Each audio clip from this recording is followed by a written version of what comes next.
RTI activists bye RTI उपयोगकर्ताओं की सुरक्षा पर सुप्रीम कोर्ट और केंद्र राज्य का रुख एवं उपलब्ध व्यवस्था। यहां सुप्रीम कोर्ट और केंद्र राज्य ने आरटीआई एक्टिविस्ट्स बाय आरटीआई उपयोगकर्ताओं की सुरक्षा के बारे में जो कहा है, मौजूद व्यवस्थाएं और खतरे धमकी की स्थिति में उठाए जाने वाले कदम प्रस्तुत हैं। 1. सुप्रीम कोर्ट का सिद्धांत स्तर का रुख, मुख्य बातें। आरटीआई का महत्व और संतुलन। सुप्रीम कोर्ट ने कहा है कि सूचना का अधिकार लोकतंत्र के लिए महत्वपूर्ण है और पारदर्शिता जरूरी है, परंतु हर बार जानकारी का खुलासा स्वतः ही नहीं होगा।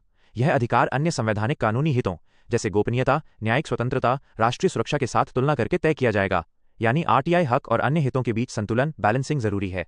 प्रोएक्टिव डिस्क्लोजर पर जोर, धारा 4। सुप्रीम कोर्ट ने सूचना के प्रावधान सेक्शन 4 और सार्वजनिक प्राधिकरणों की प्रोएक्टिव डिस्क्लोजर्स पर भी जोर दिया है, ताकि लोग बार बार मांग न करें और जोखिम घटे। इसे लागू करने के निर्देश दिए गए हैं। ये भी उन उपायों में से एक है जो आरटीआई उपयोगकर्ताओं के जोखिम को कम कर सकता है। 2. सुप्रीम कोर्ट संबंधी सीधे साफ आदेश पटे मान्यता, सुरक्षा से संबंधित। विटनेस प्रोटेक्शन स्कीम 2018 को मंजूरी। सुप्रीम कोर्ट ने विटनेस प्रोटेक्शन स्कीम 2018 यानी गवाह सूत्रों की सुरक्षा से जुड़ा स्कीम को मंजूरी दी। स्वीकृत करने के प्रावधानों को नोट किया और यह योजना सीधे तौर पर उन लोगों के लिए उपयोगी है जिन्हें धमकियां खतरे मिल रहे हों। यानी अगर कोई आरटीआई आवेदक एक्टिविस्ट धमकी पा रहा है तो गवाह सुरक्षा के दायरे में मदद मिल सकती है। एकल सुरक्षा जजमेंट की कमी। सुप्रीम कोर्ट ने सीधे सीधे आरटीआई एक्टिविस्टों की सुरक्षा पर एक सिंगल सुप्रीम निर्णय में विस्तृत निर्देश दिए। ऐसा कोई एकल लैंडमार्क जजमेंट नहीं दिखता जो हर प्रकरण और हर राज्य के लिए एक ही सख्त प्रक्रिया बांध दे। इसलिए सुरक्षा के लिए कार्यवाही अक्सर 3 स्तरों पर आती है। ए. केंद्र राज्य निर्देश एडवाइजरी। बी. राज्य सूचना आयोग बाय केंद्रीय सूचना आयोग के निर्देश।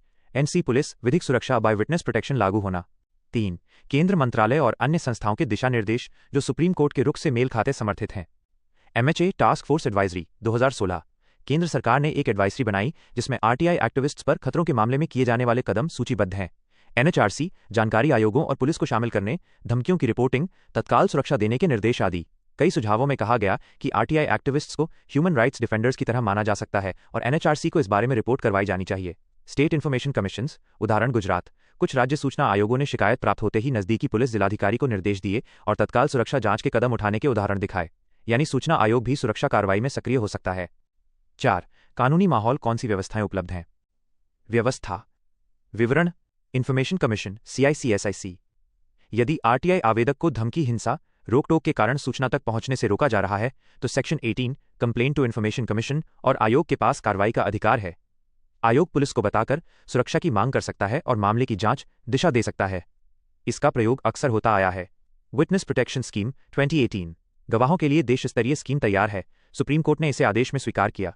इसमें पहचान छुपाना, रिलोकेशन, सुरक्षा डिवाइस, कोर्ट रूम के लिए विशेष बंदोबस्त आदि शामिल हैं।